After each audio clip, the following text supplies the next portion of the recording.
नमस्कार पटना। आप अपने बच्चों का नामांकन कराने जा रहे हैं, लेकिन क्या पेरेंट्स आपने कभी सोचा है कि बच्चों के छोटे छोटे टीके और स्वास्थ्य रिकॉर्ड उनके सफ़र को कितना सुरक्षित बना सकते हैं।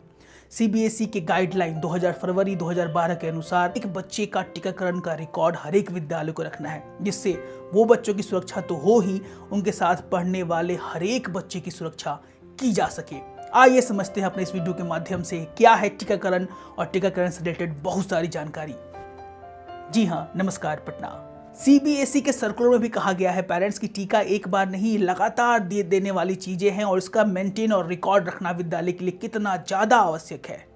हम सभी जानते हैं पेरेंट्स कि बच्चों का टीका कितना जरूरी है और टीकाकरण रूटीन वाइज में होना कितना जरूरी है। एक ही बार टीका नहीं, टीका रूटीन वाइज और कितने महीने, सप्ताह और सालों तक दिए जाते हैं। ये कहीं ना कहीं हमारे बच्चों को स्फूर्त रखने में, जागरूक रखने में और उनके जीवन पर्यंत उनकी सुरक्षा करने के लिए बेहद जरूरी है। क्या आपके बच्चे का टीकाकरण समय से हुआ है? आइए जानते हैं कौन कौन से टीके कब पड़ते हैं और उनका एज क्या होना चाहिए।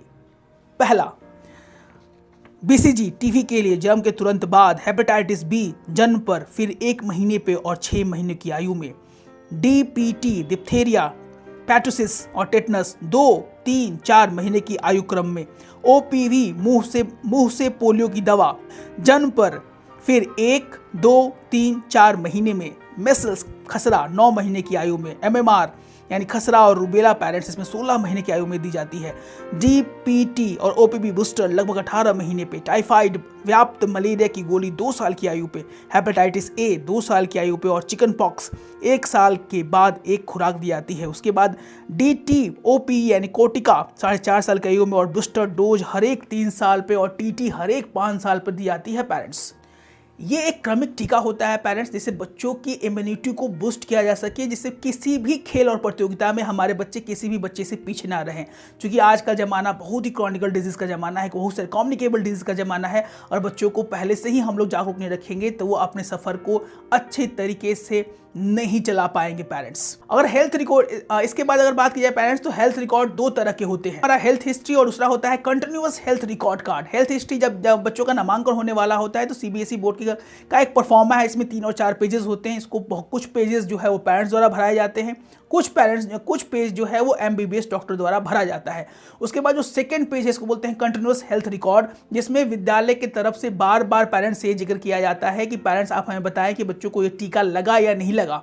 और ये कहीं ना कहीं ये दोनों की जिम्मेदारी है, पेरेंट्स और विद्यालय दोनों की जिम्मेदारी है कि दोनों की तालमेल से ही बच्चों का पूर्ण टीकाकरण हो पाएगा, जिसका हमारा गर्व भी है। और इसलिए हमारा कंट्री ओपीवी यानी पोलियो से मुक्त भी घोषित किया जा चुका है WHO यानी वर्ल्ड हेल्थ ऑर्गेनाइजेशन के द्वारा। तो कहीं ना कहीं हमारे कंधे पर, हमारे विद्यालय के कंधे पर बच्चों की सफलता का चूंकि ये बच्चों की सफलता में अहम योगदान करता है। अगर बच्चे बहुत ज़्यादा कारगर हो, सिद्ध हो, लेकिन सफल स्वास्थ्य ही उनके पास ना हो तो सफलता होकर भी असफल जैसा महसूस किया जा सकता है।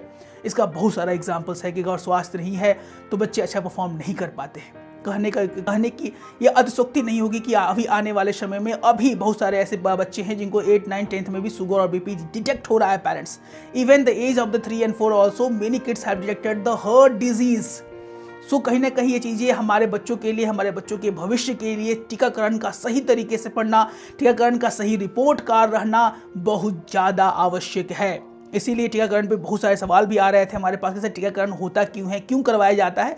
तो ये लगता है कि हमारा ये प्रीमियम वीडियो आपको बहुत सारी जानकारियाँ जरूर देने में कारगर होगा। याद रखिए पेरेंट्स, स्कूल आपका साथी है, लेकिन इसके निर्णय लेने से पहले विद्यालय को आपसे राय जरूर लेना होगा। सीबीएसई बोर्ड का एक बहुत इंपॉर्टेंट गाइडलाइन है। सीबीएसई बोर्ड की गाइडलाइन बिल्कुल स्पष्ट है कि बिना अभिभावक की सहमति से स्कूल कोई बाहरी जांच या रेफर नहीं करेगा। आप ही अपने बच्चों के सबसे बड़े रक्षक हैं पेरेंट्स। इसीलिए टीकाकरण को सही समय पर लगवाना, सही समय पर करवाना और उनका सही रिकॉर्ड रखना हमारे लिए बहुत ज़्यादा जरूरी है, क्योंकि पूरा का पूरा कार्यभार है पेरेंट्स। तो आइए हम मिलकर, यानी हम और विद्यालय मिलकर, पेरेंट्स और विद्यालय मिलकर एक ऐसा समाज का निर्माण करने की तरफ बढ़े जहां पे बच्चों के हर एक रिकॉर्ड्स को सलीके से और सही तरीके से बनाने का प्रयास किया जाए। पेरेंट्स, अगर आप भी इच्छुक हैं कि आपके बच्चों का नामांकन बिहार के सबसे अच्छे विद्यालय में हो, तो हमारे चैनल्स को अगर आप पहली बार यूट्यूब पर देख रहे हैं और ऐसे ही प्रीमियम कॉन्टेंट आप चाहते हैं तो जरूर सब्सक्राइब कर लीजिए। अगर आप और विद्यालय के बारे में जानना चाहते हैं तो यहाँ पर हम एक वीडियो डाल देंगे, ये वाला वीडियो आप जाकर सलीके से उसका अवलोकन कर सकते हैं। पेरेंट्स, आप जान जाइएगा कौन सा विद्यालय किस तरह से कार्य कर रहा है। ऐसे उम्दा कंटेंट के लिए हमारे चैनल को जरूर सब्सक्राइब करें। जय हिंद, जय भारत।